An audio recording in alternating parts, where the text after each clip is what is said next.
Alright, so in this video we will see that if you have installed Cisco Webex Meetings, the icon looks like this, on any of your devices like Windows or Mac or Apple or Android, whichever device you have, install the app and sign in using your university email address.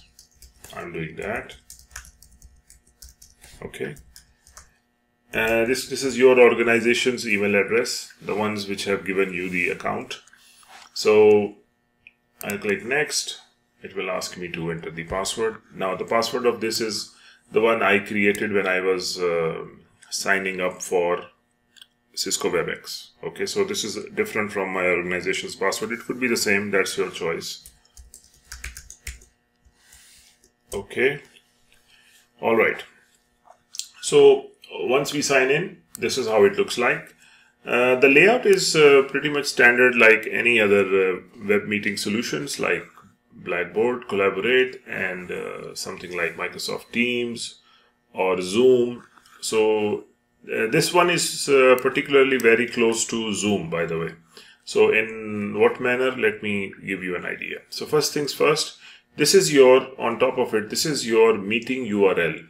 What does that mean? That means you have a private room that is in which you will hold meetings, and this is the address of the room, and this address will not change. So if you give it to the students or your participants once, so they'll have to keep it safe somewhere so that they can click on it on a scheduled time every time they want to be there, and you as the presenter have to be available. You have to click start a meeting, the same one, say like 10 or 15 minutes before the participants or the students come in, so that you can set up a few things. All right, so this is something you can just click here. It will copy the URL. You just click, and after that you can paste it in any medium, like you want to send it as an email or as a WhatsApp message to the participants or your students. You can do that.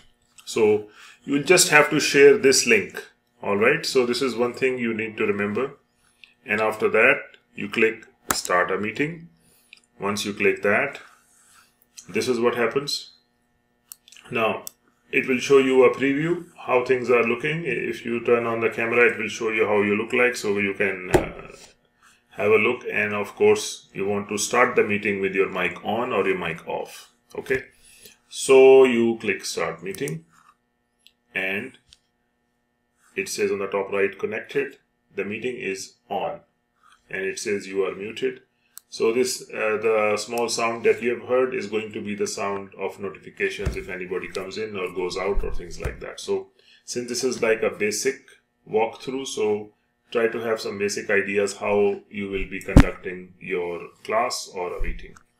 First things first, you can turn on the camera or off the camera. This is pretty standard stuff. And here you have the share content. I'll just come back to that in a bit. This is the record button. You click recording and then you click record. It will record the whole thing, everything included that you are showing to the students, including the chat, including your voice, including if they talk, everything.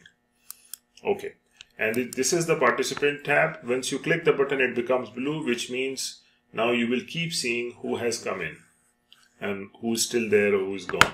And this is the chat button. Once you click this button, this will appear here. Remember, when you press these buttons, only then you will be seeing this staying here. Otherwise, if you press this button again, it's black again, that option is gone. So if you need to figure this out, you can keep this on at the beginning of the session. After that, you can turn them off. That's your choice. Here are some extra options. You wish to write some notes or take some notes while you talk, you can do that here. You wish to conduct a small poll or any question answer, you like to get their opinion, you can do that here. You can explore them, they are not very difficult to find out. Lock meeting, invite and remind, these are some of the options. Copy meeting URL link, the same thing I showed you in the beginning, this one. So you can just click this and it will copy and the link here. So wherever you go, for instance, you go anywhere else and you write or you right click, you will find this in paste. And when I say paste, this is the same link it has copied for me. So you don't need to select something and copy.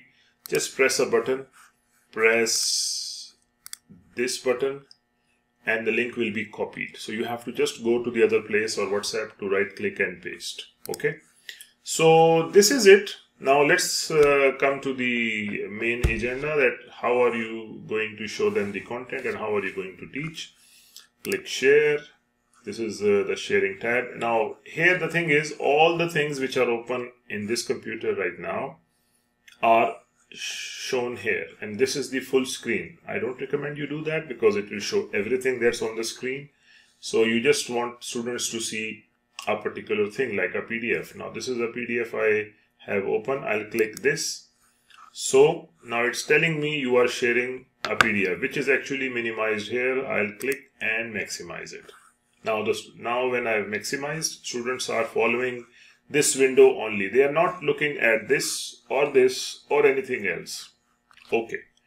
Now you can just, the options when you start sharing, all of the options appear on top here and they remain hidden. On of annotate, you click this button, it will give you a pencil or pen and allow you to write something or mark something on top of the text. But remember, when you click annotate, the application you are following will stop there. You will not be able to scroll it or go up and go down unless you go back and click this button again. Annotation is gone. Now I'm having the control back. The purpose of annotate is that whatever you are showing on the screen, you would like to annotate using Webex. So if you like to, now I am using a PDF viewer which allows me to annotate in itself as well. So it's your choice. You want to use that or you want to use what Webex offers you. You click here, the application, the PDF I have open freezes. I cannot actually scroll up and down. Okay. So once I am done describing that, look here and what is the meaning of here as I am doing it. So I'll click this back and I'll be back and the controls are back as well. So this is one thing you need to remember. Okay. Annotate is there, chat is there again. Chat remains hidden. You click here. Now it will remain visible throughout. Participants remain hidden. You click them. They open here too. And this is the recorder. The same option I showed you. This is the video you open or close and mute and mute. This is an important one. Assign. What does that mean?